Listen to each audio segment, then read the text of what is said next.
Pessoal, bom dia, boa tarde, boa noite. Hoje a gente vai ver na nossa aula o que nós chamamos de geometria das moléculas ou geometria molecular. Veja, para a gente entender um pouquinho desse assunto, a gente precisa perceber algumas coisas. Primeira coisa importante, se a gente tiver um composto iônico como sal de cozinha ou um composto metálico como um pedaço de ferro, nós não temos ali moléculas, né?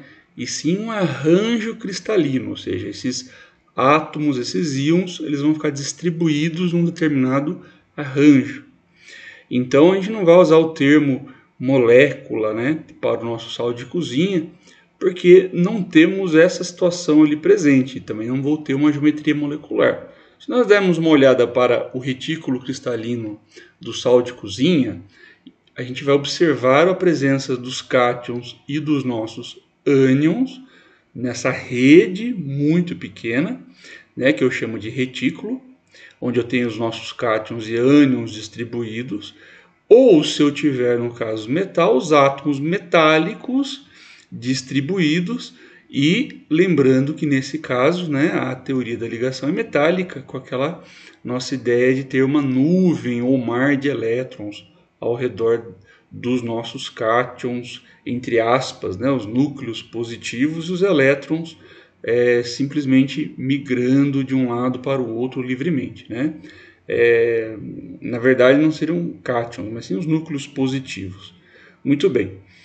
Agora, quando nós olhamos, né, para moléculas, como por exemplo a água, existe algo muito importante. A forma como a molécula se organiza no espaço, e daí a geometria molecular espacial, é importante para determinar propriedades dessa substância, tanto propriedades físicas como propriedades químicas. Então, existe uma teoria muito interessante que nos ajuda a prever a geometria das moléculas, que é uma teoria baseada na teoria da repulsão dos pares eletrônicos na camada de valência.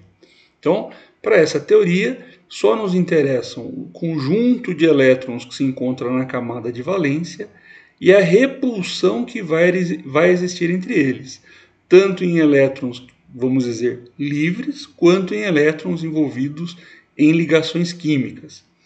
Como essas regiões ricas em elétrons, né, elas estão cheias de cargas negativas, a tendência dessas regiões é ficar o mais afastado possível. E essa repulsão acaba levando a determinadas geometrias para a nossa molécula. Então, vamos observar um primeiro caso, que é um caso muito simples, que vale a pena você anotar aí para que você possa guardar. Então, primeira dica muito boa.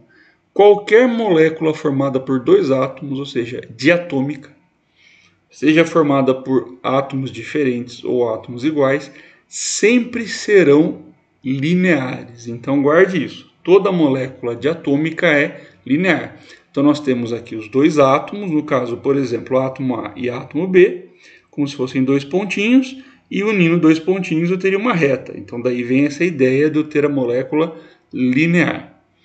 Se nós tivermos, por exemplo, moléculas triatômicas, ou seja, moléculas formadas por três átomos, a gente vai ter que dar uma olhadinha nos elétrons. Então, dica importante, observe sempre o átomo central. Então veja, olha, eu tenho aqui hidrogênio, carbono, nitrogênio, flúor, berílio, flúor, carbono, oxigênio, oxigênio. Então aqui átomo central é carbono, aqui o berílio, aqui carbono. Então se nós olharmos essa representação aqui, ó, o que nós observamos? Veja, aqui eu teria uma ligação química, aqui eu tenho ligação química. Como nesse caso, ou nesse caso, ou nesse caso. O que importa para mim é que na ligação química eu tenho uma região rica em elétrons, ou seja, rica em cargas negativas. E essas regiões vão tender a permanecer o mais afastado possível. O mais afastado possível nesse caso seria um ângulo de 180 graus. É o que nós observamos nessas três situações que a gente possui aqui. Se nós tivermos uma molécula triatômica, como nesse caso, mas ao redor do átomo central eu tiver mais que duas regiões ricas em elétrons, aqui no caso as regiões, nós observamos, seriam as ligações químicas, a ligação simples e a ligação tripla. Isso é uma região rica em elétron, e aqui é outra região rica em elétron. Aqui eu tenho elétrons sendo compartilhados, e aqui eu tenho vários elétrons sendo compartilhados.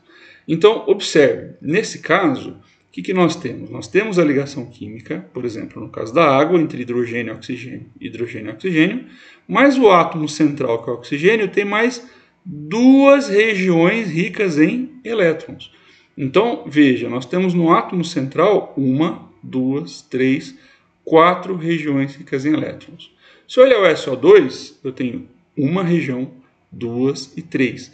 Então veja, ó, a dupla ligação é uma região rica em elétron para mim, a ligação simples é uma região rica em elétrons, e esses dois elétronzinhos aqui também representam uma outra região rica em elétrons. A mesma coisa no caso aqui do nosso NO2-. Então nós temos molécula triatômica formada por 3 átomos, só que nós temos 3 regiões ou mais ricas em elétrons em torno do átomo central. Isso vai levar à geometria angular. É o caso da molécula de água. Molécula tetratômica, ou seja, moléculas que são formadas por 4 átomos. Então, moléculas que são formadas por 4 átomos, nós temos, observe, um átomo central e eu tenho 3 átomos ligados ao central. Nesse caso, você nota que nós temos 3 conjuntos, ou seja, 3 regiões ricas em elétrons. 1, 2, 3. Se você observar aqui, ó, essa é uma região rica em elétron, outra e outra. Se observar aqui no caso do BF3, a mesma coisa. Então, se nós tivermos um total de 4 átomos, molécula tetratômica, e eu tiver ao redor do átomo central 3 regiões ricas em elétrons, a geometria será chamada de plana trigonal, ou também de triangular.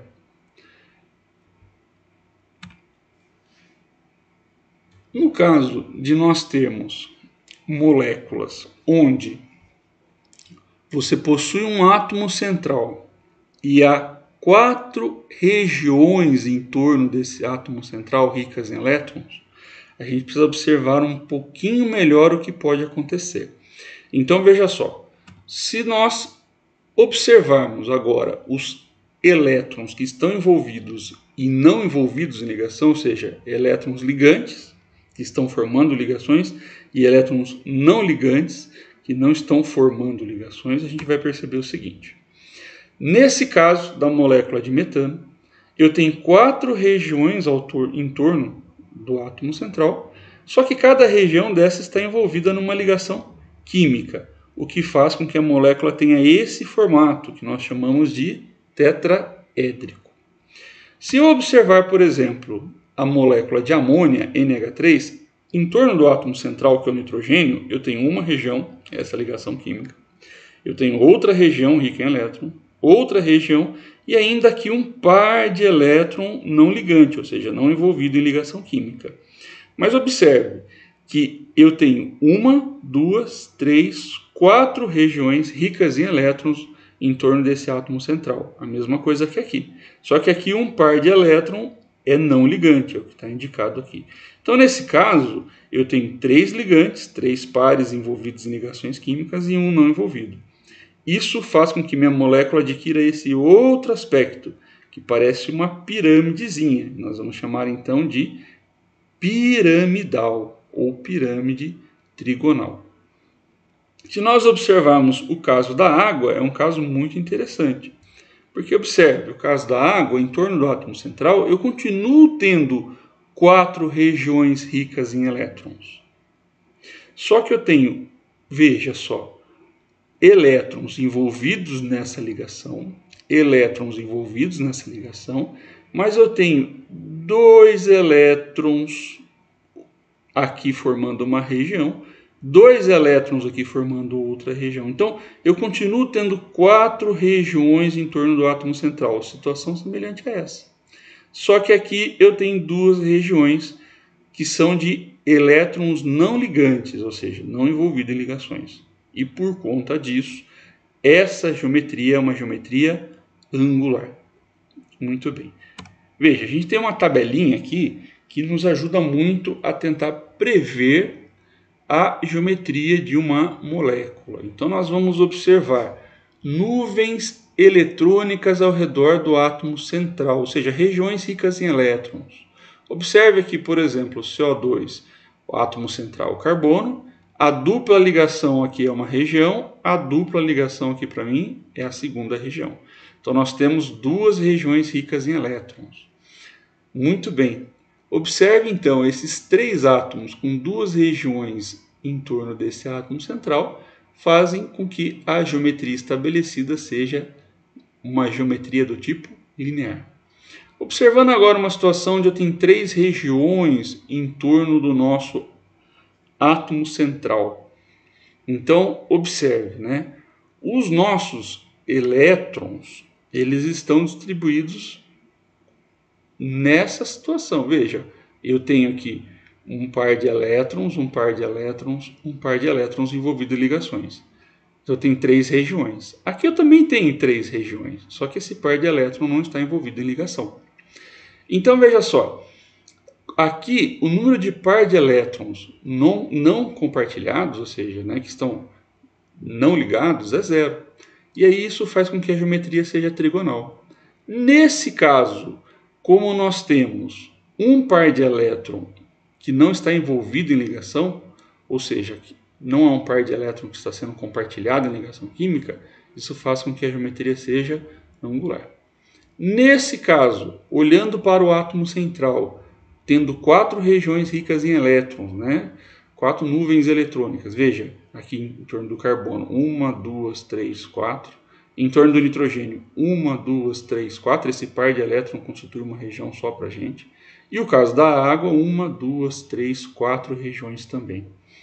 Então, se nós observarmos, veja só, aqui, pares de elétrons que não estão livres, né? Eu não tenho nenhum. Isso faz a geometria ser tetraédrica. Se eu tiver um par de elétron lá livre, não ligante, não envolvido em ligações, a geometria vai ser piramidal. E se eu tiver dois pares, angular. Pessoal, essa aqui é uma ideia inicial para a gente da geometria molecular. É muito interessante que você reveja as aulas, faça os exercícios e estude de maneira contínua o conteúdo. Ok? Bons estudos para vocês. Muito obrigado.